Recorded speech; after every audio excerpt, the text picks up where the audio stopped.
Once again, the awful, ear-piercing sounds of gunfire bounced off the walls. People were paralyzed with fear. They didn't know what to do. Then you saw them duck under chairs, tables, and then they prayed they would not be shot, and then they waited for help to arrive. If you watched that night, it was difficult to see what was going on at the White House Correspondents' Dinner. The president was immediately surrounded by his Secret Service, as was the vice president and other members of the cabinet, and they were all quickly removed from the danger, placed in their limousines, driven back, rushed back to the safety of the White House. Now, if you thought that upon arrival to that safe, secure White House, that they would still be scared, shaken, in shock, you were wrong. Minutes after the president arrived, there he was standing at the rostrum in the press room at the White House, and he looked so resplendent in his tuxedo. Standing off to the side, his wife and other cabinet members stood tall, the men still wearing their best formal wear, and the women in their beautiful gowns. But there was something very wrong with that scene. There was something jarring about what we saw.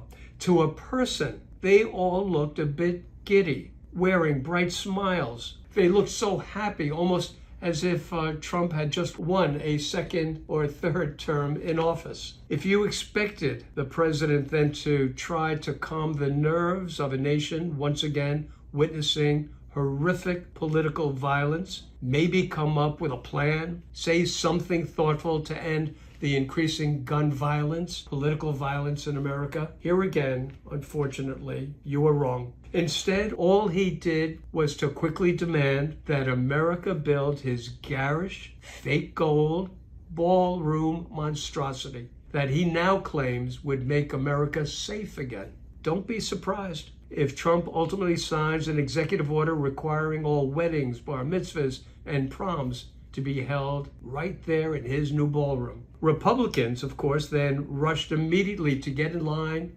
behind their leader.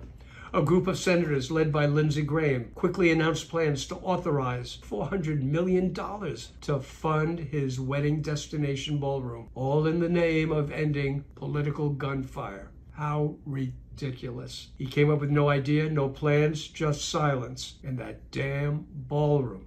If only Trump, Graham, and other members of Congress cared as much about America's children as they do about a ballroom, maybe, just maybe, we could end the epidemic of gun violence that has killed thousands of children.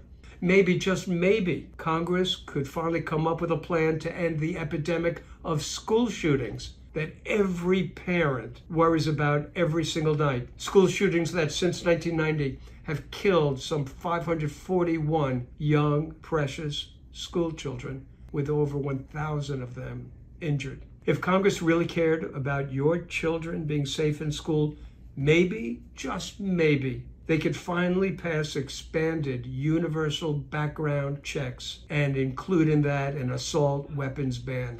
Listen, there is a cancer eating away at this country's values, principles, our democracy, and building a ballroom is not going to cure it. To Congress, if you want to help America, then end Trump's ill-conceived war and compel him to negotiate a final settlement. How about opening the Strait of Hormuz to reduce the ever-increasing gas prices that are choking all of you? So now, for a moment, let's just return to that horrific scene at Saturday's press dinner. If you watched it and you were horrified by what you saw, think of what Fred Guttenberg, the father of one child who lost her life in a school shooting, listen to what he said. If you were horrified last night watching our elected leaders run and scramble because of gun violence, just imagine how my daughter Jamie felt in school, running from an active school shooter before she was killed. Now become a part, he said, of the solution, and only vote for people determined to address gun violence in America.